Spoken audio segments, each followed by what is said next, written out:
let's take a look at our top selections for Hi, everybody. Dan Illman, Mike Beer. Huge afternoon of racing, opening weekend of the Keeneland Spring Meet. Saturday's card features several stakes races, but none bigger than the Bluegrass, the final Kentucky prep for the Kentucky Derby. Let's throw up the field. 2-year-old champion Essential Quality hopes to make it 5 for 5 heading into the Kentucky Derby. He is a deserving 3 to 5 on the morning line, Mike, and is simply the horse to beat. Yeah, that he is, Dan. I mean, as you said, he's undefeated on the way in. I thought all in all, his 3-year-old debut at Oaklawn, where he caught a sloppy track for the first time, I thought that was fine. It was a slight step forward for him. He's the horse to beat.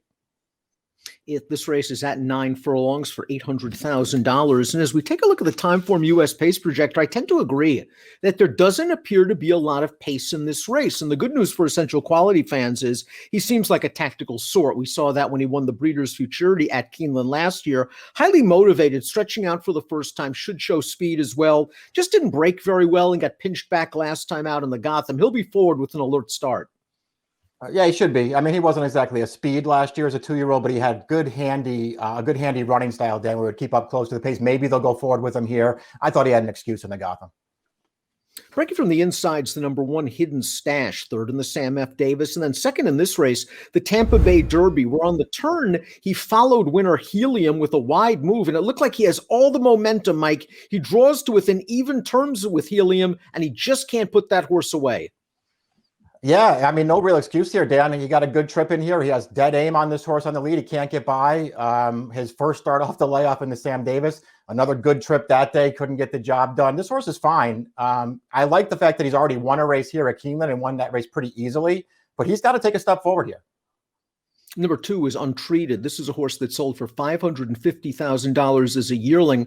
And then after his career debut sprinting, he went through the auction ring again and he sold for $300,000 to Team Valor. Here's his first start for the Todd Pletcher barn. He caught a weak field at Tampa Bay, but he made a very eye-catching brush on the turn to take command. And then he puts this field to bed very easily. A couple of minor next out winners emerged from this field. This horse right now is all potential, but it appears he has some ability. I agree. I mean, he wins this race very impressively. Like you, I was pretty taken by the run he made around the second turn in that race. I don't know what was behind him, Dan. It didn't seem like a very strong field. But if nothing else, off of a sprint debut where he basically did nothing, he took a big step forward in that race.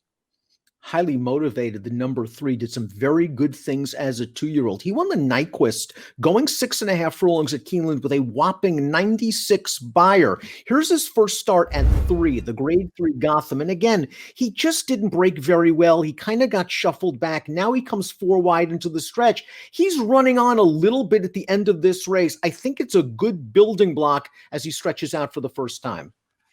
Yeah, I mean, that's what I thought too, Dan. I thought he ran fine in this race. He's not a real threat at the end. I thought he had some excuses early on and was sort of encouraged by the way he was racing on at the end of this race here, even though he can't quite, make a late impact.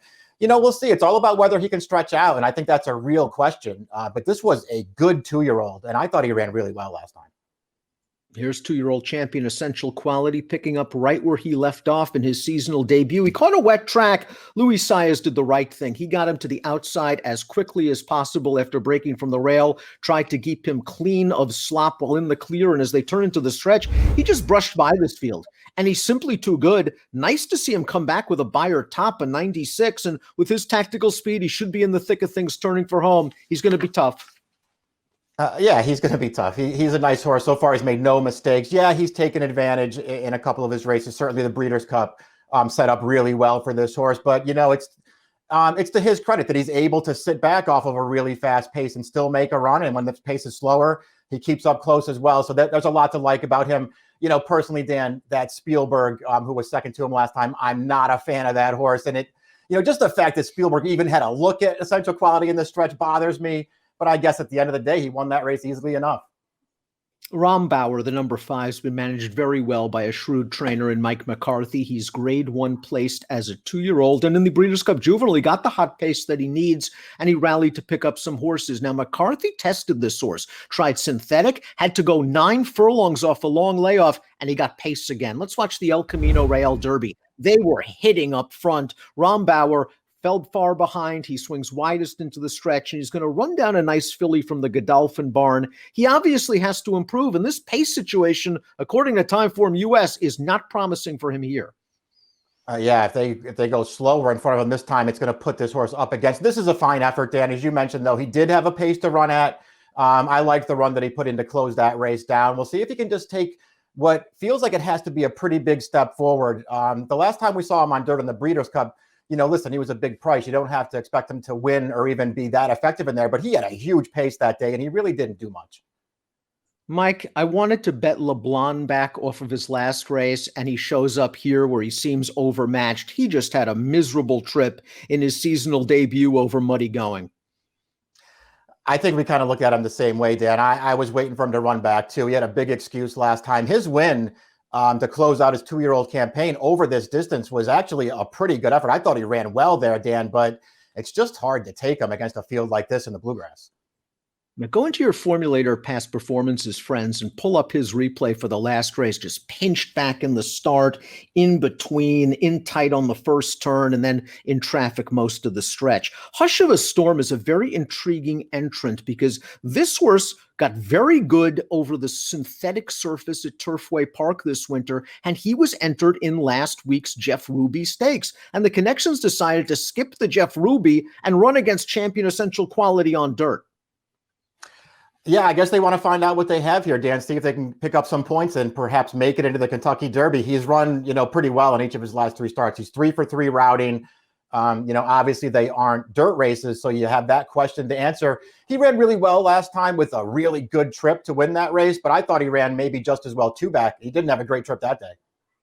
You're right. The Battaglia got a nice setup. Good pace in front of him. He swung wide, but he beat the horse that came back to win the Ruby and did so with a solid 86 number. The 8th Sitting on Go began his career with some promise. In his second lifetime start, he received a nice pace scenario and a good closer's trip to win the Grade 3 Iroquois, but nothing has gone right for him in his subsequent 4 starts. I mean, maybe in the Tampa Bay Derby, if you want to say, okay, he had to give up early ground because he broke from post 12. Still, the pace was fast, and he just could not keep up with the top 2. He was trying to follow them from the outside. I don't know what to say, Dan. I really liked his first 2 starts. Ever since they stretched this horse out around 2 turns, he's really done nothing. He's really hard to take in this race. Dale Romans likes to take shots. And every once in a while, these horses will jump up with a big race. If this horse does it, he'll be a big price.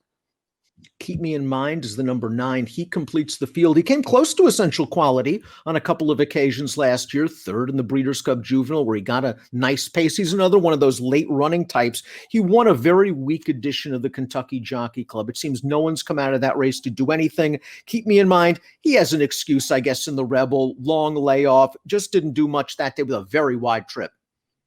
Yeah, I mean, I don't know what the plan was, certainly in the Rebel, Dan, but he didn't do a lot. He didn't break that sharply from the gate, and then he got sort of bumped back to last. But after that, they just kept him wide, and he never really did anything. Maybe it was just a prep, and he'll take a step forward here. It's not impossible.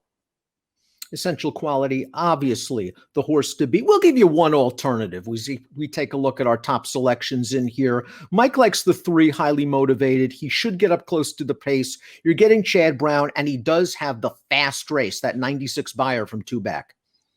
I mean, those are the reasons I like him. Obviously, you don't know if he wants to go this far. We'll find out in this spot. He should be a fair price. I don't want to sit here and knock Essential Quality. Then I'm just not completely sold on him yet. I know he's good. I don't know how good he is. I'm going to try to beat him here with Highly Motivated, who I know has the talent. I don't know about the distance. I'm very curious to see how good Untreated is, and we're likely going to find out on Saturday. He significantly steps up in class, but that was a pretty sharp victory at Tampa. Didn't beat much, although a couple of minor next out winners emerged from the field. They should be a good price for Pletcher, breaking from a cozy inside post.